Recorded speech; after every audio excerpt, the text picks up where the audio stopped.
여러분 안녕하세요. 반갑습니다. 성수동 홈즈입니다.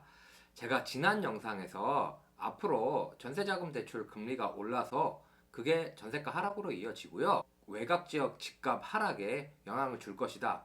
이런 취지의 내용의 말씀을 드렸습니다. 그런데 촬영하고 나서 궁금한 게 있다 그래서 오늘 영상을 조금 더 준비해 봤습니다. 네, 그럼 리모 사태랑 네. 지금 상황이랑 비슷하다고 보는 건지 궁금하네요. 그때 상황하고 비슷한 부분도 있지만 결정적으로 굉장히 큰 차이가 있습니다. 하우스 푸어라고 들어봤어? 옛날에 되게 유행했던 말이잖아. 노무현 대통령 말기에 지금하고 비슷하게 집값이 많이 올랐어. 그래서 젊은 사람들이, 무주택자들이 당연히 그때도 뭐 집값이 많이 오르니까 집을 많이 샀겠지. 근데 지금하고는 다른 게 대출이 한 60% 정도 나오고, MB 정부 들어서 뭐 박근혜 정부 때도 그랬지만 빚내서 집 사라 분위기가 좀 많이 있었어. 왜냐면 또 건설 경기도 부양해야 되고 그러다 보니까.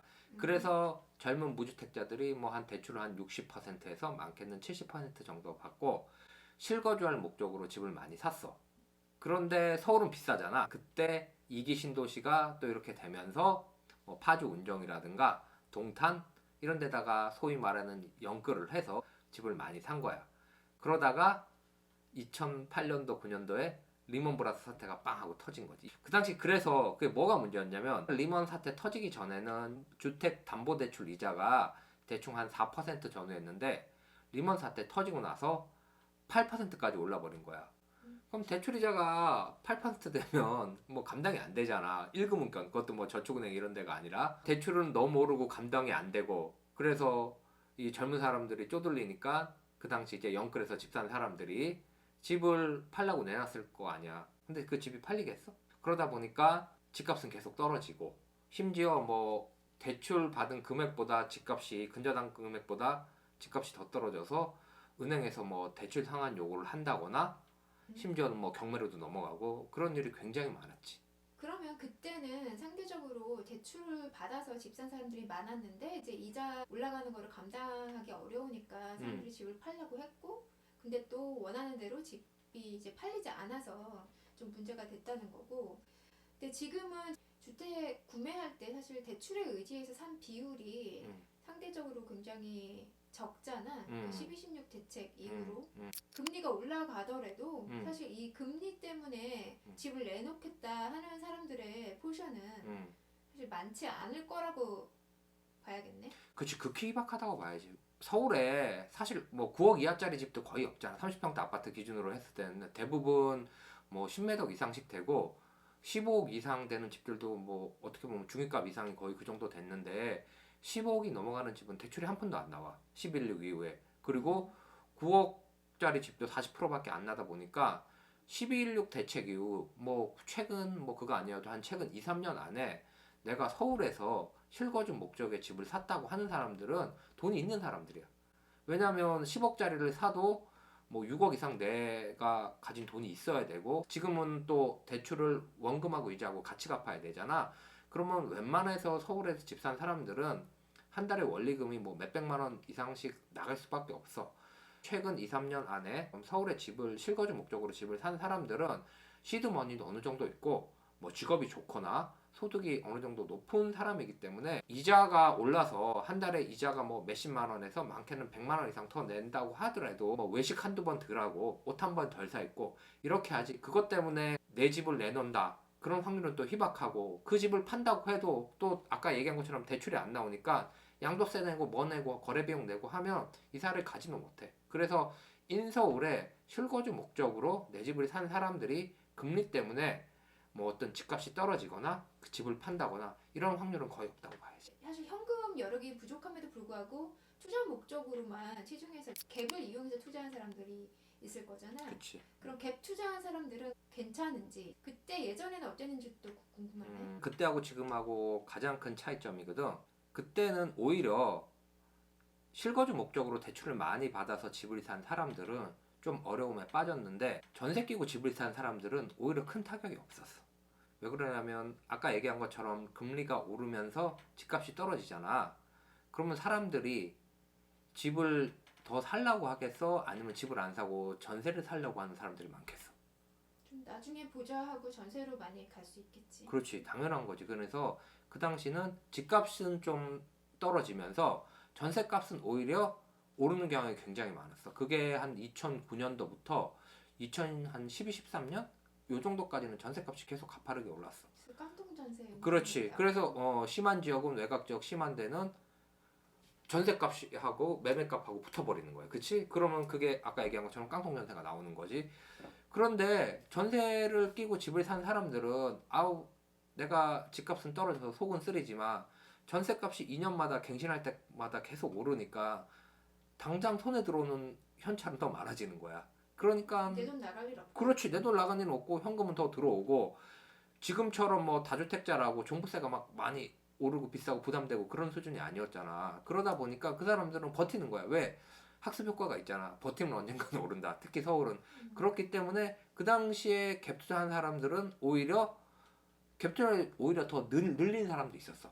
전세하고 매매가하고 붙어버리니까 예전에는 10억짜리 집이 뭐 전세 5억 6억이었던 게 8억 9억 돼버리니까 1,000만 원, 2,000만 원. 그렇지, 가능하고. 그렇지. 집값의 10% 20%만 가지고도 갭 투자를 하는 사람이 있었으니까 오히려 그때는 좀 갭 투자가 더 많이 활성화됐고 좀 그런 부분이 있었지. 뭐 정말 찐 고수라고 할까 그런 분들은 이제 바닥장이라고 생각을 하고 갭 투자로 집의 개수를 더 늘리는 사람도 있었지. 전세 가격이 그렇게 천정부지로 오르다 보니까 당연히 뭐 주거 환경이 안 좋을 거 아니야. 나라에서도 당연히 그거에 대한 경각심이나 이런 거를 정부에서도 가지고 그러다 보니까 그때 나온 게 바로 전세자금 대출이 그때 나온 거지. 그게 몇 년도지? 그게 한 2010년도 정도로 보면 될 것 같아. 지금 같은 경우는 그때랑은 조금 다르지. 요새도 뭐 아까 얘기한 것처럼 전세 끼고 갭 투자들 많이 하잖아. 대출이 안 나오니까 서울에 실거주는 못 하고 그렇다고 그러니까 집이 계속 오르는데 나만 벼락까지 될 것 같고 그러다 보니까 특히 뭐 젊은 분들 위주로 전세 끼고 갭 투자를 많이 했지. 모든 문제의 근본인 전세자금 대출. 그때는 없고 지금은 있는 게 전세자금 대출 때문에 그때 갭 투자한 사람하고 지금 갭 투자한 사람들하고 상황이 완전 정반대로 180도가 바뀐 거야. 갭 투자라는 거는 금리랑 상관없는 거야. 금융권이랑 사금융이잖아. 그렇지? 내가 세입자한테 거액의 돈을 일시불로 받고 이자 대신 내 집에 사용권을 주는 거잖아. 그게 갭 투자고 전세자금 대출이라는 게 없다 보니까 전세는 갭 투자한 투자자들은 금리랑 전혀 상관이 없었던 거야. 이전까지 2010년도 이전까지는 그렇기 때문에 금리가 오르던 말고 물론 그게 전세 가격에 영향을 줄 수는 있지만 그것 때문에 뭐 투자의 어떤 수익률이라든가 이런 부분에 변동은 없었던 거지. 근데 지금은 아파트에 전세 거래를 하면 전세자금 대출을 받는 거의 100%잖아요. 뭐 거의 100%니까 지금은 전세라는 그 거래 투자 자체도 금융권 이자나 항상 이렇게 연동이 되어서 갈 수밖에 없는 거지. 전세는 그 금융권의 돈을 그 레버리지로 써서 임대인이건 임차인이건 그거를 다 떠받치고 있는 거네. 그렇지. 지금 은행의 돈이. 그러니까 지금 실거주 입장에서 집을 산 사람들은 대출이 아무리 많아도 40%밖에 안 되잖아. 맥스. 뭐 물론 신용 대출은 뭐 조금 더 받거나 그럴 수는 있겠지만 순수하게 담보 대출은 40%밖에 안 되는데 전세를 끼고 갭 투자한 그런 주택은 LTV가 담보 대출 그 대출 비중이 40%가 아니라 한 80에서 90%까지도 될 수도 있는 거지. 최근에 갭 투자한 사람들이 굉장히 위험할 수 있다고 얘기를 했잖아. 왜 위험한지 대해서 내가 한번 예를 들어서 설명을 한번 해줄게. 최근에 갭 투자한 사람들이 대부분 요새 뭐 거의 젊은 무주택자들이잖아. 이 사람들이 무슨 돈으로 갭 투자를 했겠어? 은행돈. 그렇지, 은행 돈이지. 은행 돈 중에서 어떤 대출을 받아서 갭 투자를 했을까? 주담대? 아니지, 주담대는 아니지. 주담대는 담보대출이 안 나오는데 이 사람들이 자기가 살고 있는 집을 전세자금 대출을 해서 받아서 그 돈으로 그 갭 투자를 하는 거야. 뭐 몇 억씩 돈 있었으면 그렇게 뭐 주담대가 나오면 그 집을 사지. 대출이 안 나오니까. 그렇지. 내가 5억의 전세를 살고 있어. 아파트 5억의 전세를 살고 있는데 이제 뭐 집값이 많이 오르고 하기 때문에 집을 사고 싶은데 내가 좀 괜찮은 집을 봐뒀는데 이게 매매가가 10억이래. 근데 10억이면 돈이 5억밖에 없으니까 5억 대출을 받아야 되는데 요새 5억 대출이 안 나오잖아. 10억짜리 아파트면 요새 나오는 대출 금액이 40%도 안 나와. 3억 8천 정도 나오겠네. 3억 8천 정도 나오는데 6억 2천이 있어야 되니까 이 돈이 없잖아. 그래서 집을 막 이렇게 걱정을 하고 있는데 이 10억짜리 아파트에 전세 가격이 6억이래. 그러면 4억만 있으면 전세 끼고 갭 투자로 살 수 있잖아. 근데 4억이 있어 없어? 4억이 없잖아. 그럼 4억이 없으니까 자기가 살고 있는 전세자금 대출 5억짜리 집에 전세 대출이 4억을 받는 거야. 그러면 10억짜리, 그래서 내가 10억짜리 아파트 집을 샀어. 그치? 나는 이제 10억짜리 아파트 집 주인이야. 근데 이거를 전세를 6억에 맞춰야 되잖아. 근데 6억에 맞춰서 들어오는데 이제 세입자가 이제 전세 6억에 살겠대. 근데 6억에 살겠다는데 이 세입자는 또 어떻게? 전세자금 대출을 받겠지, 그치? 그러면 전세자금 대출 80% 나오니까 68, 48, 4억 8천만 원의 전세자금 대출이 나온단 말이야. 그러면 이 집이 10억짜리 집에 세입자가 전세자금 대출 받은 거 4억 8천. 그리고 원래 집주인이 자기네 집 전세자금 대출을 받은 거 전세 4억. 그렇게 됐잖아. 그러면 봐봐. 실제 돈은 어, 1억밖에. 아파트가 10억인데 대출이 8억 8천. 실제 있는 돈은 1억 2천밖에 안 되는 거야. 근데 이게 뭐 아무 별 문제 없이 이 상황으로 쭉 가면 상관이 없겠지. 집값이 오른다거나 전세까지 받쳐주거나 하는데 내가 누누이 얘기한 것처럼 전세자금 대출 이자가 오른단 말이야. 그러면 6억에 살고 있는 세입자가 4억 8천이라는 대출 금액이 다달이 이자 내는 게 부담이 될 수도 있고 그 주변에 전세 가격이 영향을 받을 수 있단 말이야. 왜냐면 그런 뭐 전세자금 대출 이자 내는 게 부담스러운 게 이 사람밖에 아니고 뭐 다른 사람도 분명히 그럴 테니까 비슷한 처지에 있는 사람이. 그리고 이 주변에 막 입주 물량이 많이 들어와. 서울은 입주 물량이 부족하지만 경기도나 인천 같은 데는 입주 물량이 많거든. 그러면 당연히 어떻게 되겠어? 전세 가격이 하락의 영향이 내려갈 수 있단 말이야. 근데 아까 얘기한 것처럼 내가 돈이 없어서 전세자금 대출까지 받아가면서 전세자금 대출 4억까지 받아가면서 이 집을 갭 투자를 했는데 6억 하던 전세 가격이 5억으로 떨어졌어. 근데 세입자가 나간대. 그럼 1억을 해줘야 되는데 1억을 해줄 돈이 있을까? 뭐 없다고 봐야지. 거의 뭐 있을 수도 있겠지만 그러면 이 사람 갭 투자한 집주인 입장에서는 굉장히 곤란한 상황에 빠질 확률이 높다는 거지.